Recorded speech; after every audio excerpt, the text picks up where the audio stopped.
Welcome, Mr. Pradeep. It's a pleasure to have you here today. I would like to ask you that you have been involved into so many endeavors which relate to technology, especially emerging technologies like augmented reality, virtual reality. So, how do you think that these things are progressing in the world of medical education specifically? And how do you see them and how do you see they should go? So, please throw some light on that. Thank you very much, Ruchi. First of all, thank you very much for having me on your platform. I'm looking forward to the discussion with you today because health is having the third highest take up of immersive technologies. And by immersive technologies, I'm referring to the full span from 360 to AR to VR to multisensory experiences. Now, in regard to technology, you see, while I did my BTech from IIT Delhi many years back, possibly you were not even born at that time. Very true. But but the reality is that I got more interested in technology, especially from the business and the consumer side, rather than the techo technology side. So it was in my days with IBM. I am also being former global delivery leader for IBM Australia and New Zealand, where I built up a multi-billion-dollar business leveraging India, China, Philippines, Vietnam, Egypt, Romania, Argentina, Brazil for Wow. Australia and New Zealand. So it started with that, and from there on, it came down to looking at emerging technologies, and there's a whole range of emerging technologies that we can talk about. We have artificial intelligence, we have IoT, we have 3D printing, we have VR, AR, and so many of the likes. And when it comes to looking at which one to focus on, end of the day, it really comes down to it, not looking at the technology stack, but looking at the business side of the story and saying that what is the problem that we are trying to solve? And then from there onwards to look at which technology stack is the best solution for that. Very The true. challenge with emerging technologies is that nobody knows when they are heading for mainstream. If you are too early, then you get tired of waiting and you run out of resources. If you are too late, then the opportunity is lost. So it's also a question of being at the right time. And when it comes to immersive technologies, which is the full range of augmented reality, virtual reality, mixed reality, and the likes, we are sitting in that sweet spot where we see the tipping point happening in the next 2 to 3 years or around that kind of a time frame. So Very I true. have been involved into VR AR for the last about 4 years or so. When we started looking at it from the business side and also wanting to look at which emerging technology to focus on, we found that AI was already going mainstream, Definitely. and Yeah. we looked like the time for VR AR had come despite it being around for the last 25 years. Now, when I look at which industries are having the highest take up of VR AR, I think at this point in time, it is also very important to kind of just spend 1 minute or so in looking at what is the difference between VR and AR and what does all this mean? What is immersive technologies? And the reason for that is that I am invited to speak in conferences all over the world. In 2019, when the pre-pandemic days, I used to be physically traveling to San Francisco, Vancouver, Seoul, Auckland, and speaking at these conferences.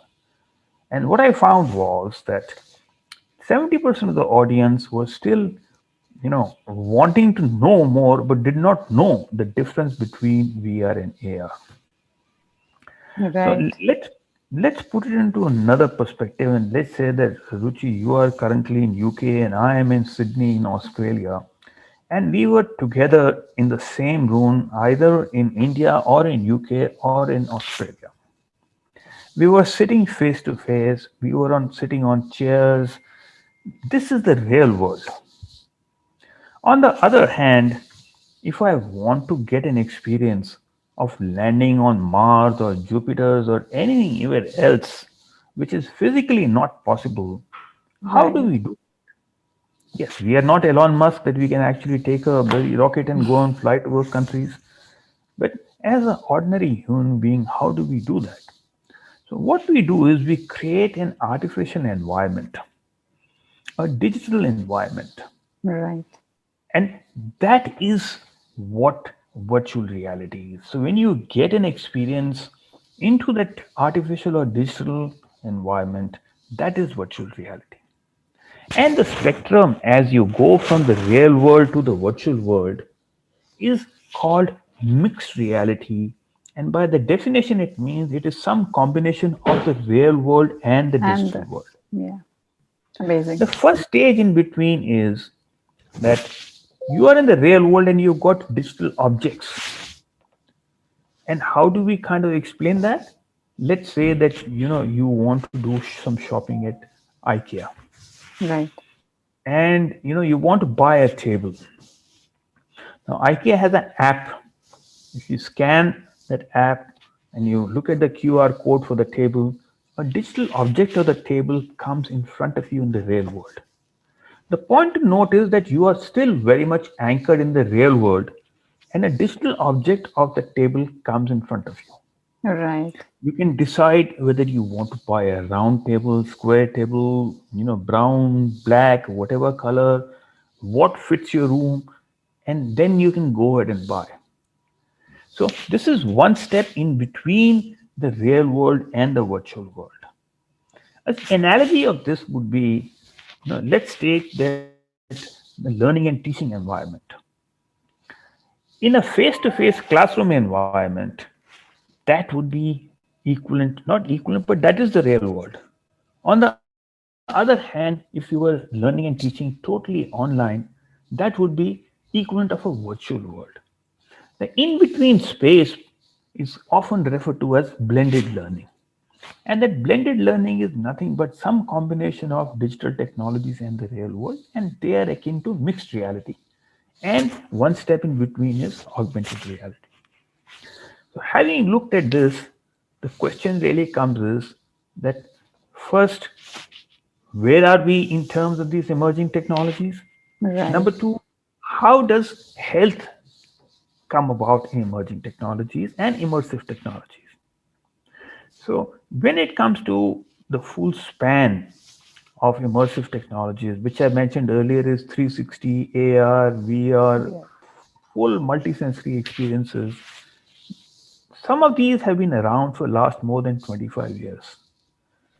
What is happening now is that 5G, which is the fifth generation of mobile telecom protocols, that is being rolled off all over the world by telecom companies.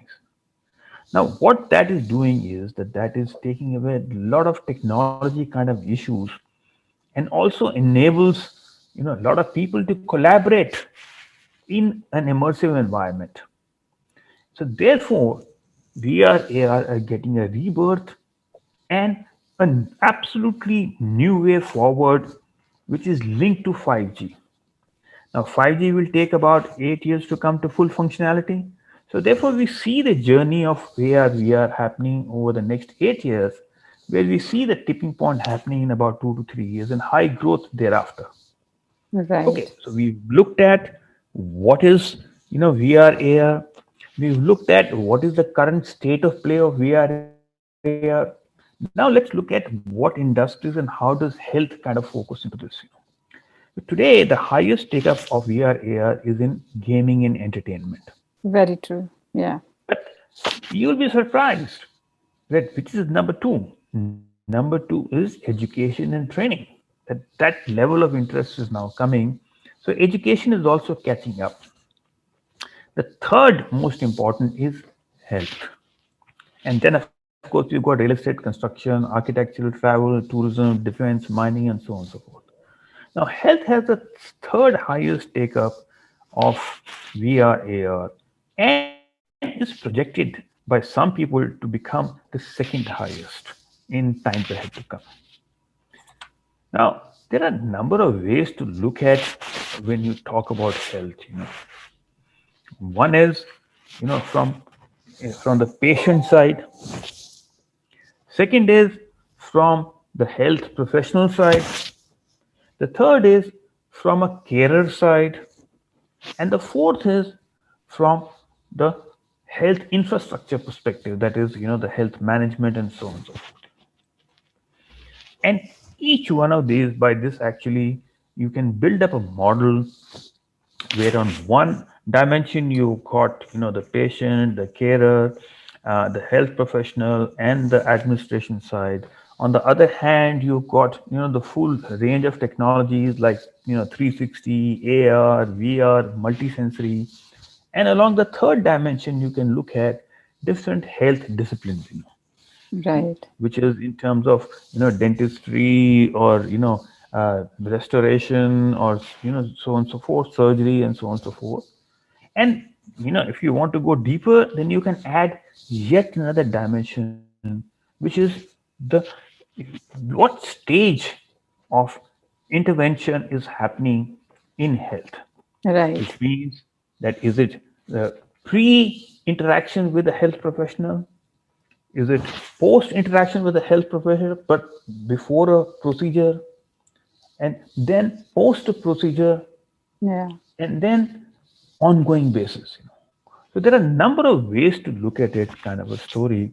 Right. And I can walk you through each of these, some of the examples as to what is happening.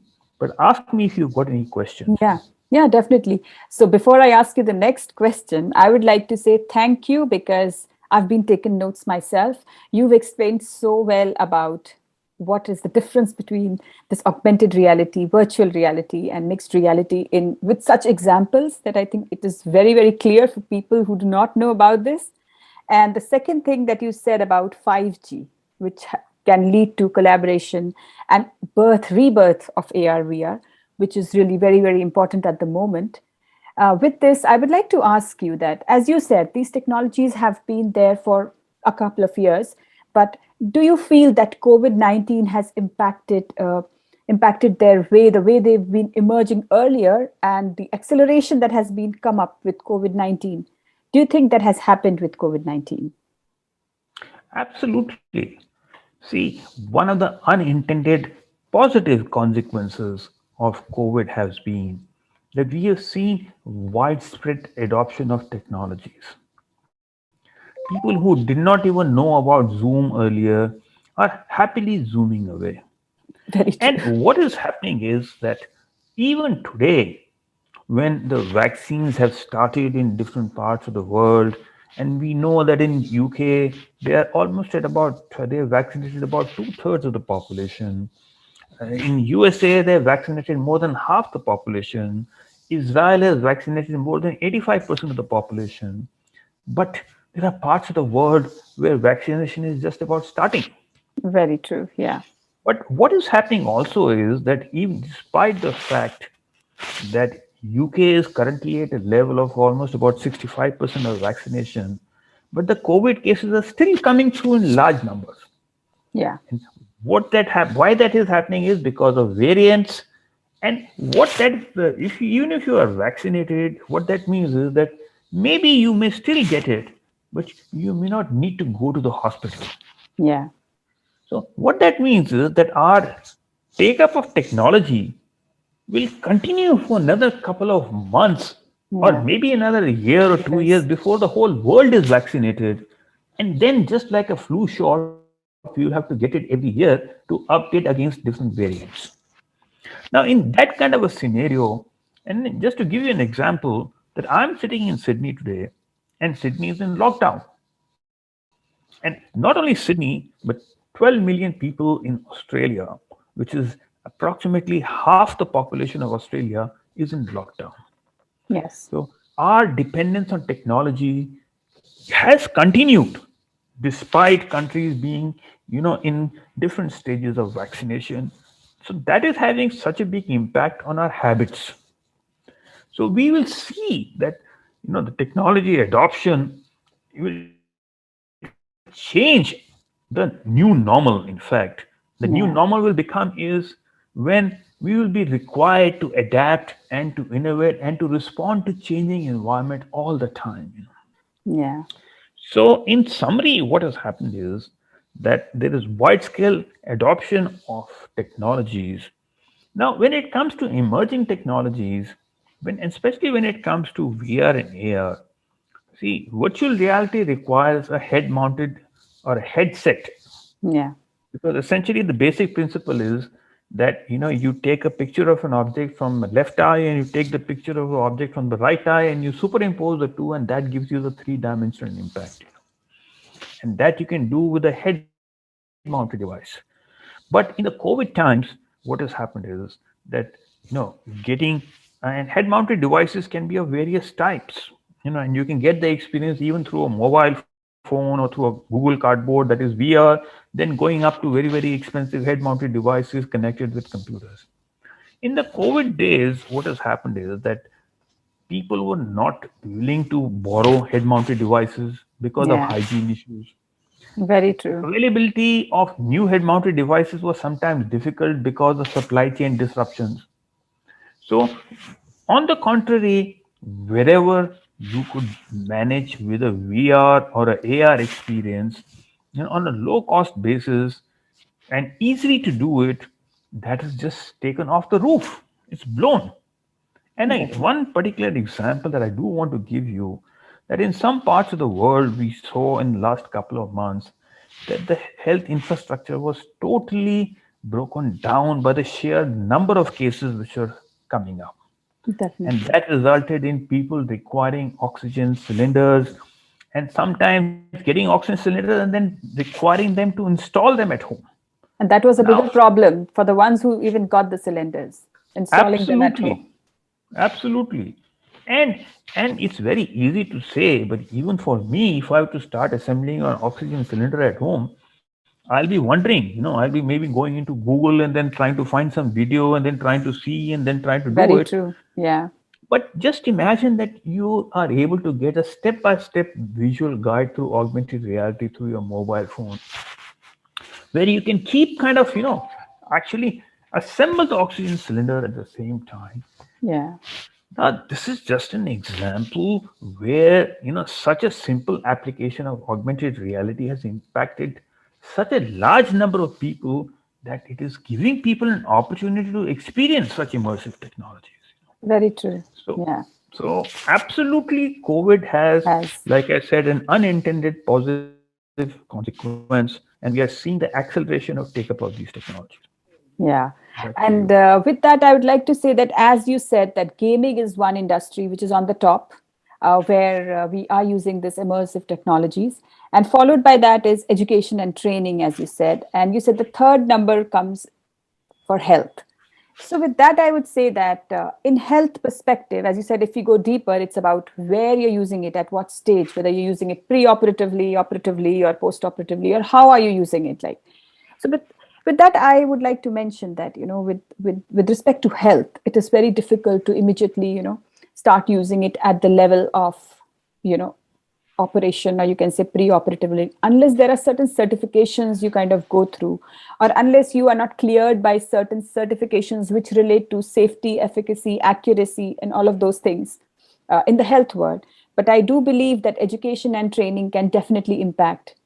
But then I'm not the right person to actually even answer that where is it in this particular time if health is concerned, since you are involved with this big an organization and you're talking to so many different people who are health ambassadors with respect to this technology. So could you give a right perspective as to where is it in health, and what is it that can be done to get it to the second level and use it for at least education and training to begin with respect to health industry? So let me kind of give you some examples. One which is a very much now an accepted way, and the second is, and let's start with the patient side of the story. As we go down, as I told you, there are four different dimensions that you can look at. Now, let's start with one example of people with dementia. Right. When it comes to people with dementia, I suppose when you look at it from a carer perspective, or even from a training or an education perspective, it is very difficult to get an ordinary person to understand what a person with dementia is actually undergoing. Right. Yeah. So can use, you can create, because end of the day, what is virtual reality? Virtual reality is an ability to visualize something which is very difficult to recreate in the real world, which is very expensive to recreate in the real world, which has very high level of risk in the real world. So, you can create content which you can help the carers or health students or medical students, practitioners to understand what exactly a person is going through. And that creates the level of empathy, and that helps in having a much higher level, focus of treatment. Even for the patient itself, it is what has been documented is a fact that when the patient is made to recreate through their historical memory situations, it helps in getting them on track to a certain extent. That's again a situation where um, VR is coming playing a big role into that. Now, going to a slightly different level altogether, let's take the example of dentistry. Right. Let's take the example of a patient, and let's take the example of a patient who's 80 years old and he is going for a dental treatment. Now, if you look purely from a patient perspective, then how do you get the patient might be very scared. Oh my, is it going to really kind of hurt me? Is it what is going to happen? So you can actually get the patient to kind of go through a scenario which kind of makes it much more acceptable from the patient side of getting them used to, getting their injection. On the other hand, for a young dentist, to train them up in terms of actually doing or injecting people for dentistry, you've got two ways to do it. One is that you actually get them to actually inject patients, and maybe they'll make a couple of mistakes there and there, but we can minimize that by getting them trained through virtual reality. Yeah. Kind of pre-training before the real-time training. Like, yeah. Absolutely, absolutely. And there are so many examples when it comes to preparing for surgery. And here again, I also, you do a lot of work in 3D printing, and especially when it applied to surgery or applied to, the health side. So the question is that when you look at anything which has to do with visualization, and if you can visualize it before you actually do it, it has very big impact. Yeah, the You're performance able, completely changes. absolutely. So therefore, when it comes to a surgeon preparing for surgery, and therein he's got all these MRIs, CAT scans, and all that kind of a thing, and if all of these are converted into a 3D model, that gives an immense confidence to the practitioner, and it helps them to kind of focus on areas where they do want. And now look at the augmented reality side of the story, which is again revisiting the fact that what is augmented reality? Augmented reality is where you got digital information or digital image which comes up in the real world.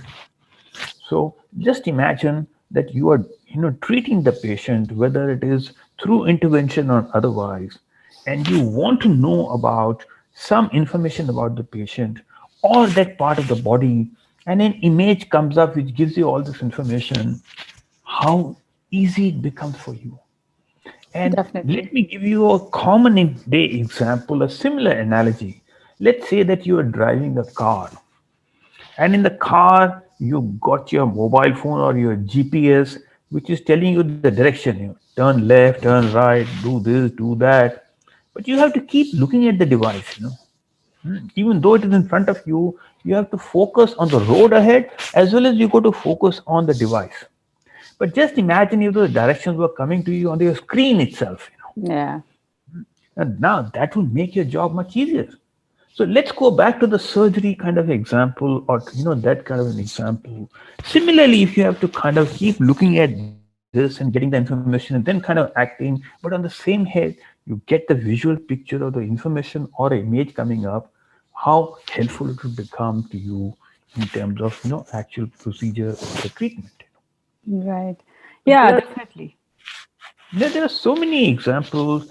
You see, when it comes to physical rehab, when it comes to mental rehab, let's say that you want people to stop drink driving. Hmm? This is not exactly an health example, but a social example. Yeah. But Education it in has terms got of social. Yeah. Yes, but the implication becomes that you can either get a person to watch a video, you can either get a person to read something about it, you can actually get the person to get drunk and drive, and maybe he'll injure himself. But just imagine in an immersive environment, you get him to do that, and he actually does that and looks at what are the implications of that without hurting anybody. Yeah.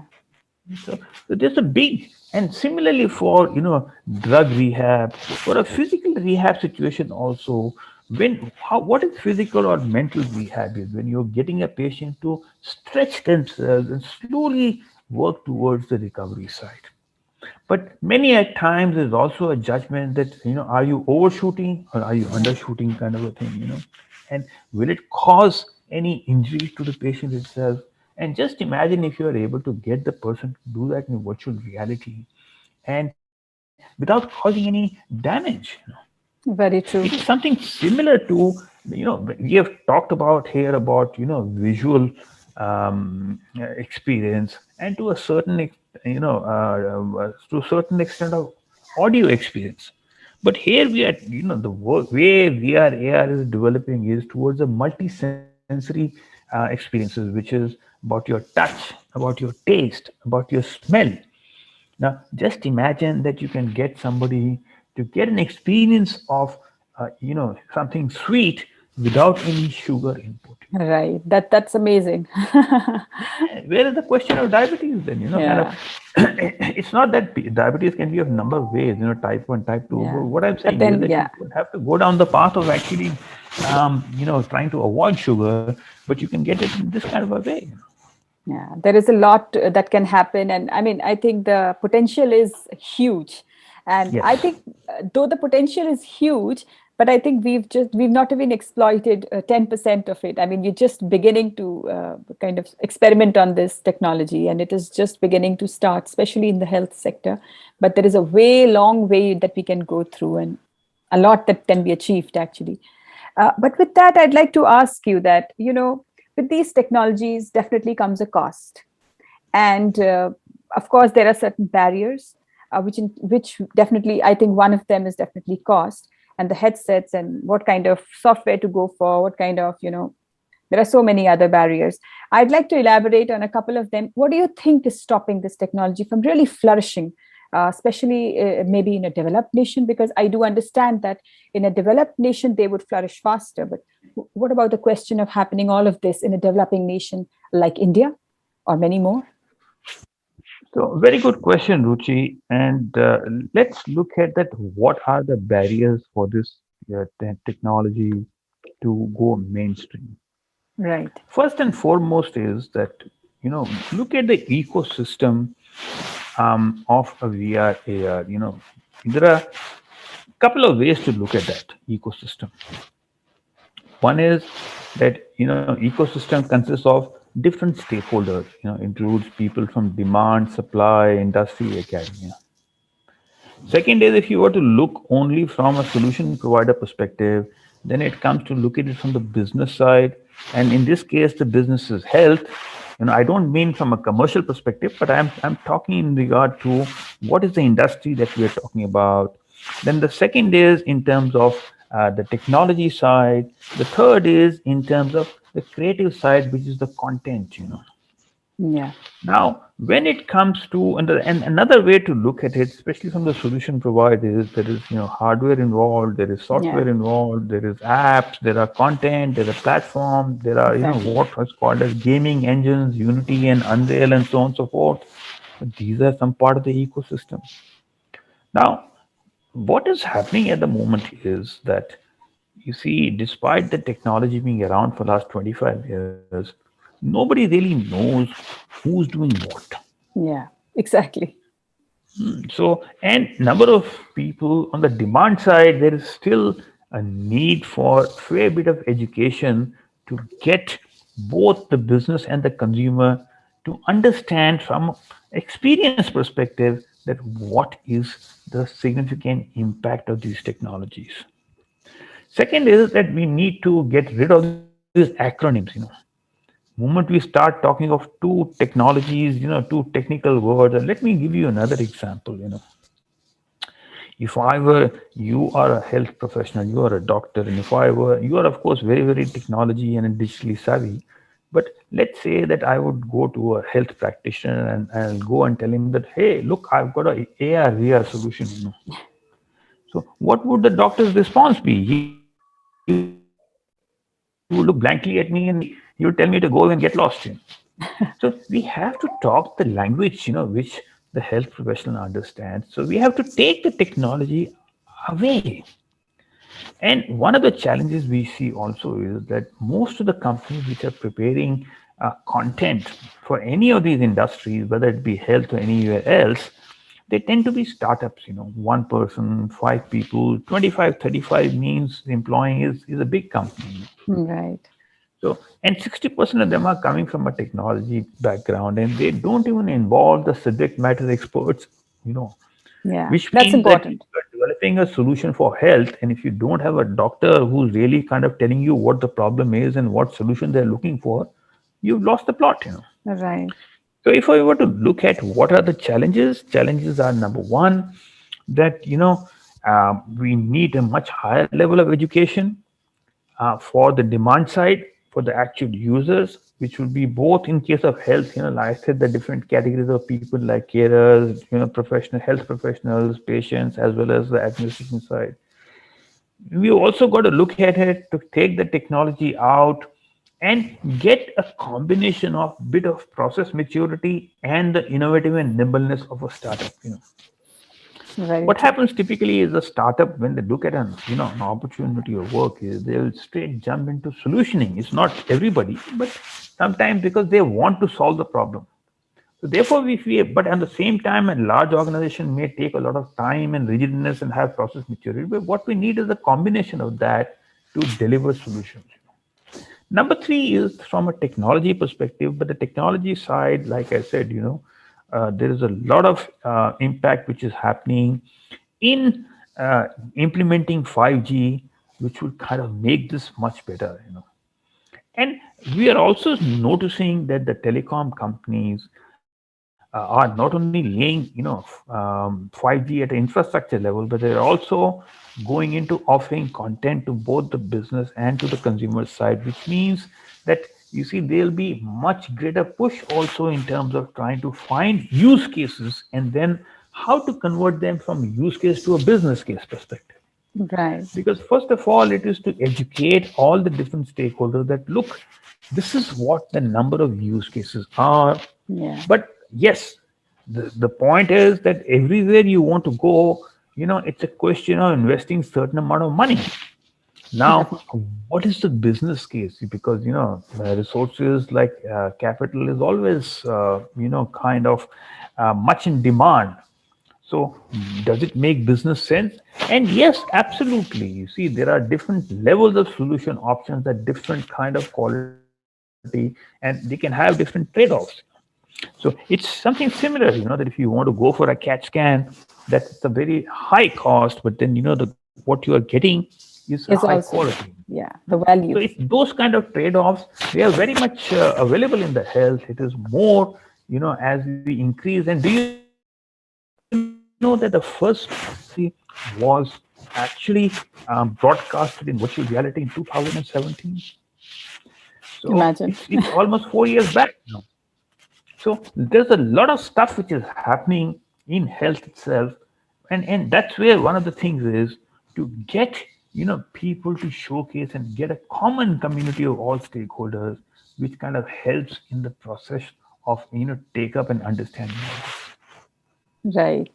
So that These was are so some of inspiring, so insightful to hear. And I think with the entire talk that we had, we've discussed most of the areas of AR VR. But I think the talk with you can be a never-ending one because you have so much insight with your experience. And I think we might need to bring you back again for maybe getting deeper into this subject.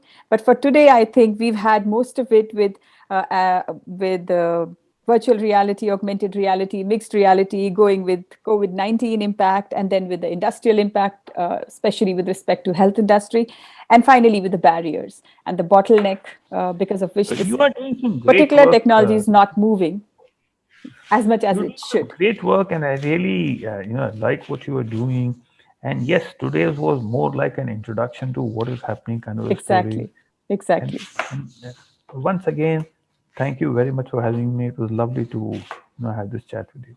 Yes, definitely, and we might take these technologies further by having more interactions with people on a deeper level with respect to these technologies. And I think that can be the trigger point of people to understand where we can use it, and then take it forward from there. So thank you for being here, Mr. Pradeep, and your association with Indian Institute of Technology as an alumni, and then that too far back, more than 40 years now. And so that's also something which kind of keeps us together in terms of taking this forward in India. So thank you very much for your contribution today. Take care. Bye for now. Enjoy the morning in UK, and here in Sydney we've got 9 o'clock in the night. So bye. Thank you so much.